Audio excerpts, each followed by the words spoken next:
नाजरीन अस्सलाम वालेकुम। IND टुडे न्यूज़ में आपका खैर मकदम करते हैं।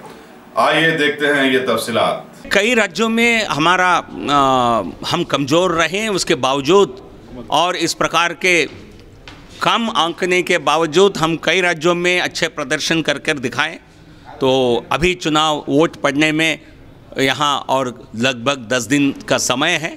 तो हमें उम्मीद है कि तेलंगाना जनता खामोश है। तेलंगाना की जनता ज़्यादा हल्ला नहीं करती है।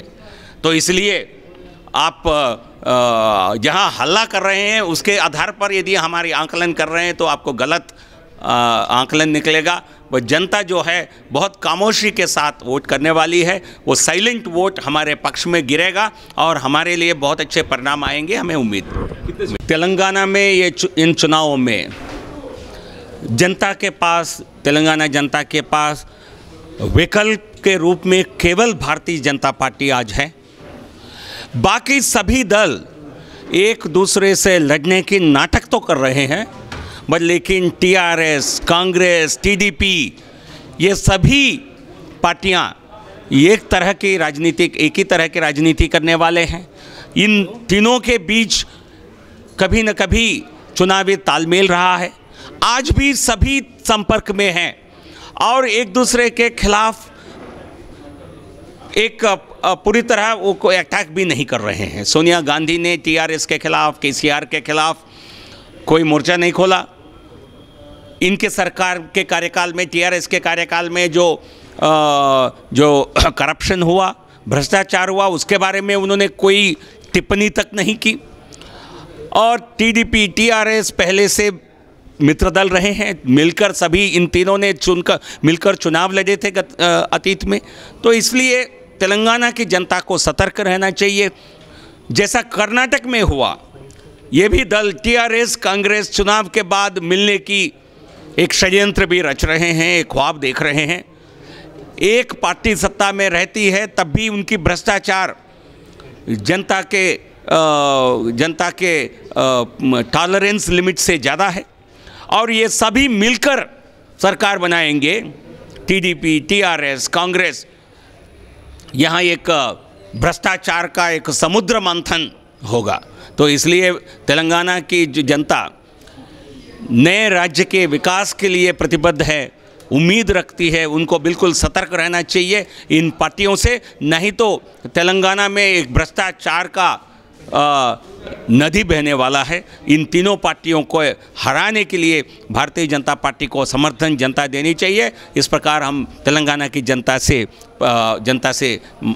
उनसे एक्सपेक्ट करते हैं। आपका कहना है सब पर्दे के सामने कुछ और है, पर्दे के पीछे कुछ और है ये पार्टियाँ? ये पर्दे के पीछे आज कुछ ही दिन के लिए ये पर्दा लगा हुआ है और कुछ अब पर्दा उठाने की जरूरत भी नहीं है। आप कुछ ही दिन पीछे जाएंगे तो देखने के मिलेगा किस प्रकार चंद्रशेखर राव जी सोनिया गांधी के गुणगान गाते रहे। जब नया सरकार बनी थी, नए राज्य का गठन हुआ, तब उन्होंने सोनिया गांधी को मिलकर किस प्रकार उनके साथ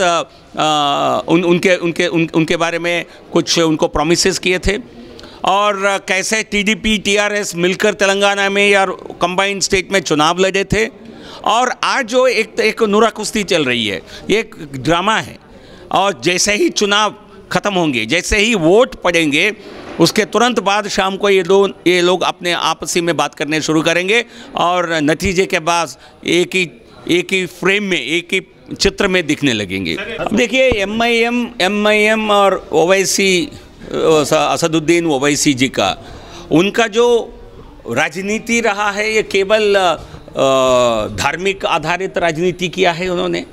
जिस प्रकार 2014 के चुनावों के संदर्भ में भी अकबरुद्दीन का जो वीडियो था, इसमें उन्होंने कहा कि हम हिंदुओं को ख़त्म करेंगे, 1 घंटा पुलिस अलग हो जाएगी तो हम हावी हो जाएंगे, कत्ल करेंगे। इस प्रकार का भड़काऊ भाषण दे करके चुनाव में जीतने वाले असदुद्दीन ओवैसी अपने प्रभाव तो नहीं बढ़ा पाए। उनकी प्रभाव केवल ओल्ड सिटी तक सीमित रही और देश भर में घूमते रहे, बट लेकिन कहीं उनको समर्थन नहीं मिला है।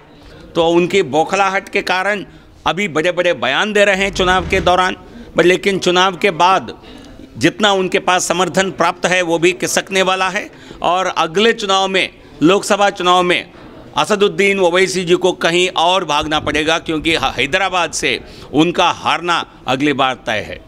अगर आपने हमारे चैनल को सब्सक्राइब नहीं किया है तो आपको यहाँ सब्सक्राइब बटन दिख रहा है, उसे क्लिक करिए और सब्सक्राइब कीजिए और साथ ही साथ बेल आइकॉन को भी क्लिक करिएगा, जिससे कि आपको ताज़ा अपडेट मिलते रहें।